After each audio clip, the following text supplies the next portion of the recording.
Welcome everyone, my name is Jared, or as I like to call myself, Orcadex, and today is the first episode, or I guess the second, if you can count the intro as one of the episodes, of how to become a successful YouTuber and just tips on how to grow your channel.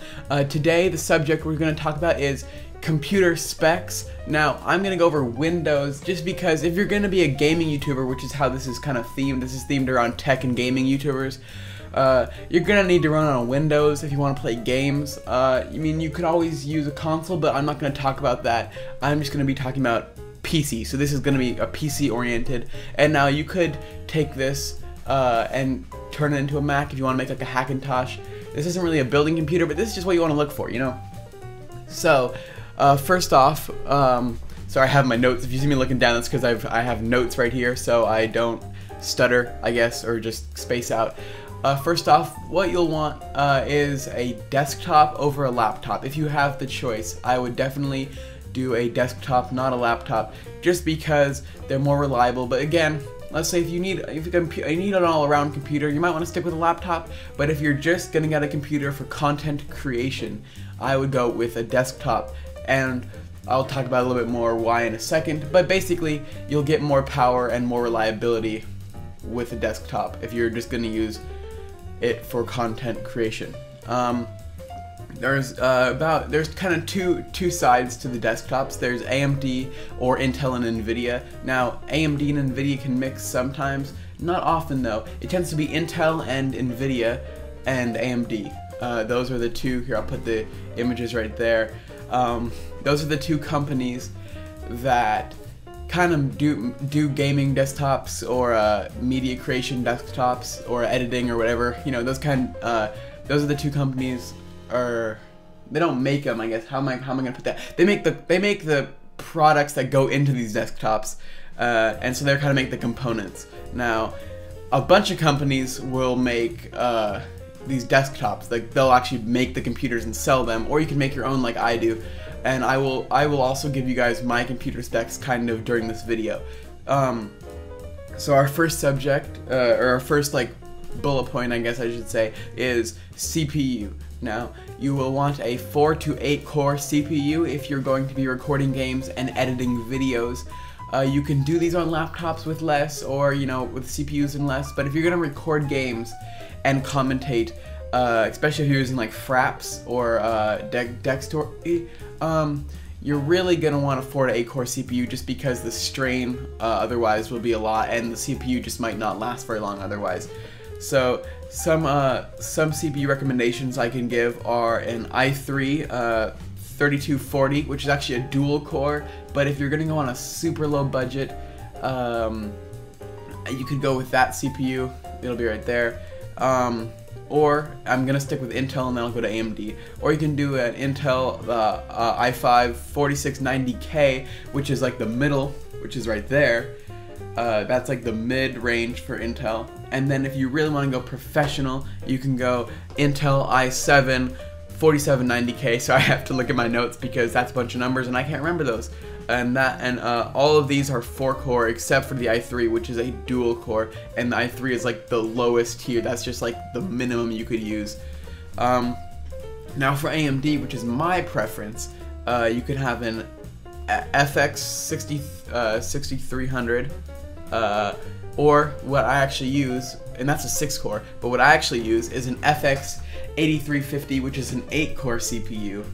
It's probably about equivalent, but somewhere between the i5 and the i7, but it's 8 cores, which is handy for video editing and running Fraps with games, so like recording, because you have more cores to use. But it's not, each core is not as powerful as the Intel's, but you get more of a variety because you get more cores to use in different processes, so I can run more stuff at once. So that's my preference. Now the next subject is graphics cards. You'll definitely want a dedicated graphics card if you're going to be editing video and recording games, especially with commentary, especially just rendering in general. If you're going to render anything, you're going to want a dedicated graphics card. So I'll start with NVIDIA. NVIDIA and Intel are kind of, in my opinion, kind of partnered together, and then AMD is doing its own thing somewhere else, which is, again, my preference. You can start with a lower end GTX 740, and that's not really a low end card or anything, but if you're going to be playing games and recording and rendering video, you're probably going to want to start around a GTX 740, I think, and there's like numbers like the 690 will be better than a 740 if I'm thinking about this correctly. There's just the hundreds place, like the 7, the 6 are just the generations, and then the number after that is like the tiers, so 40, 60, and 80 or be like kind of the I think it goes by 2s normally. There's others in between, but those are like the 3 tiers that I know. And a 740 is kind of a lower end card. You can play games in like medium settings, 30 FPS, maybe some high settings, 30 FPS depending on the game, and recording, Fraps is heavy on the GPU, and so that might, and well, it's actually heavier on the CPU, I guess I should say, but a GPU will matter, and so that would be straining it. You won't be able to do 60 FPS, which YouTube is just allowed, and most YouTubers don't even use 60 FPS, so that won't really be necessary, and you could do that. Rendering will be a little slower on those kind of cards. What most YouTubers use, including Lewis from Lejar and Peter from Lejar, is a GTX 760, which is like the standard card. That's like the regular graphics card. That would probably be equivalent to like a Xbox One, I'm guessing. I think would be about what that card is, and so like, yeah, that would be like the standard amount of graphics, graphical settings, and that would get you 60 FPS on high in most games, maybe like 45, and then 30 on 720p. Again, all of these are talking about 1080p gameplay, just because you want to record in 1080p if you're going to be doing YouTube, just because if people have 1080p monitors, they look best at that resolution, and it just seems more professional if you go all through the resolutions. All of these cards will play 60 FPS on 720, but if you're gonna get a graphics card, 760 or the next one, 780, which is right there, will be the highest quality graphics. You can have high and ultra with a 780, 60 FPS, 1080p, and those will also render video the fastest. So for AMD, you can do R7 260X right there, and that is about the equivalent of a GTX 740. Those will, you know, play games medium, some high, some low settings, around 60, 30 FPS, you know, somewhere between there. It'll be kind of, it'll vary, and so that's like a low budget if you're gonna buy a desktop, and that's probably the minimum you want to do. Then you can move up to an R9 280X, which is again like the 760. That's like the standard Xbox One, PS4 graphics card kind of stuff. That'll be like equivalent to those, and you'll get 1080, 60 FPS. And then if you really want to get crazy, again like the GTX 780, you can get an R9 290Xs, which is what I have, and that'll play games at like 120 FPS on 1080p and render video lightning speed, just like the GTX 780, which I already talked about. Those are like the top tier cards, and those will be the best results for rendering and playing games and recording all at the same time. You won't really notice any lag with fraps or anything. So if you have the money, those are both like pretty expensive cards. I'll put the prices up because I don't know them off the top of my head, but you will get the best results. Now the next subject, I have to scroll down on my notes. RAM. You want to go heavy on the RAM. There's 3 options in my mind, which is 8 gigabytes, 16 gigabytes, or 32 gigabytes of RAM. 4 gigabytes won't work. You might be able to edit video, but playing games now, you really can't play games and run fraps with anything lower than 8 gigabytes, really. I mean, you could, but it'll be laggy. 8 gigabytes will play games and run fraps, but you will experience a pretty solid amount of lag with 8 gigabytes of RAM. But again, a lot of people's computers only have 8 gigabytes, and it is usable. It just won't be the highest quality possible. 16 gigabytes is what I use.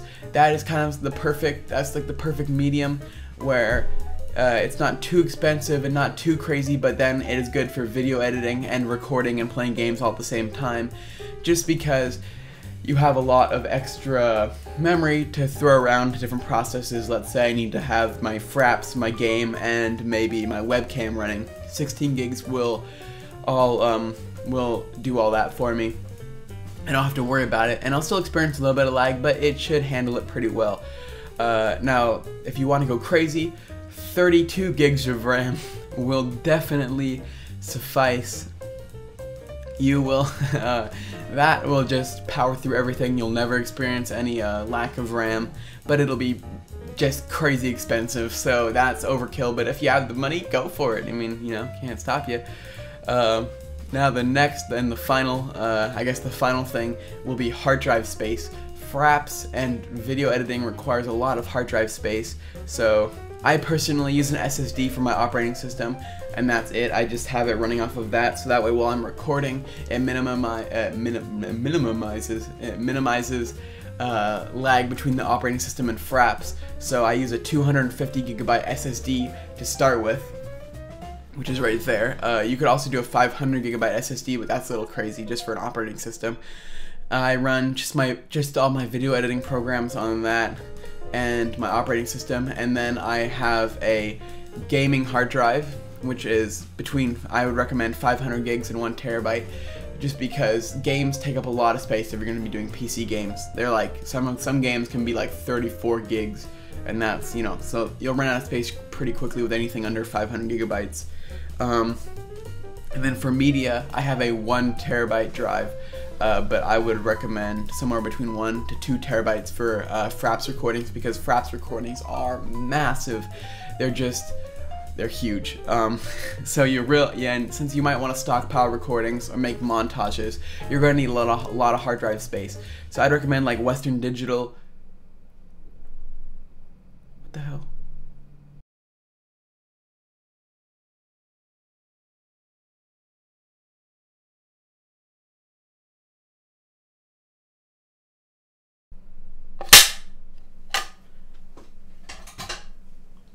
This is all kind of expensive. I'm saying, again, this will be expensive. I'm saying this is if you have the money and you want to, you know, get professional with your content creation, this is what you want to do. So if you have an SSD, 250 gigs to 500 gigabytes, between that just to run your operating system and your programs, then I would recommend a 500 gigabyte to 1 terabyte hard drive for your gaming. I put all your games on Steam, Origin, what are some other ones? Battle.net, all of your games from those, I would put them to that hard drive. And then I would have another hard drive for recording and other media, like for my camera. That would be between 1 terabyte and 2 terabytes, which I would save a lot of my best videos just in case I want to make montages, or just might use that in the future for like channel trailers and stuff. I'd save your best content, and especially I'd always save your camera footage, because that might be good in a portfolio or something. So yeah, I'd recommend the 3 hard drive setup. That's what I have: the SSD for your operating system, a medium-sized hard drive for your games, and then a large hard drives for all your recordings and media. That is the best, especially that reduces all of your CPU usage and disk space for various things, and it decreases lag between fraps and games, because if you're running your games on one hard drive and running fraps on your SSD and then recording to a third hard drive, it actually reduces lag and reduces computer slowdown, because they can allocate space to different things, and they don't all have to do it at the same time, and it'll make your hard drives just last longer since they're not doing so much work all at once. If you have one hard drive for everything, which I had originally in my first YouTube channel, and when my hard drive died, that's actually why I deleted it. I had one hard drive of 1 terabyte doing everything: operating system, fraps, and games, and it just died in about 3 months. So I did 3 months of recording and then it died. So you do save yourself money in the end if you start out. You save yourself money and time if you start out with 3 hard drives, because your hard drives are less likely to crap out soon, and then that's just better. You don't want a hard drive to die unexpectedly. That's the worst. When it happens, it's just devastating. You might lose what you're working on. You might lose game data. You might lose all sorts of stuff, and you don't want that, you know. And so I would recommend 2 to 3 hard drives if you're gonna get serious about content creation. Now, to power all this, you're gonna need a 600 or more watt PSU. So I'd find a computer definitely with a large power supply, because if you're doing all this at once, it's going to use some power. It really is. So make sure you look at that. Now, thank you all for watching. This has been recommended computer specs for content creation. Remember, this is just episode 1. Besides the pilot, there will be many more episodes in this series. Please subscribe to my channel and share this video for more. It really helps me. I love your guys' feedback. Thank you all. Please subscribe, comment, and like. Goodbye.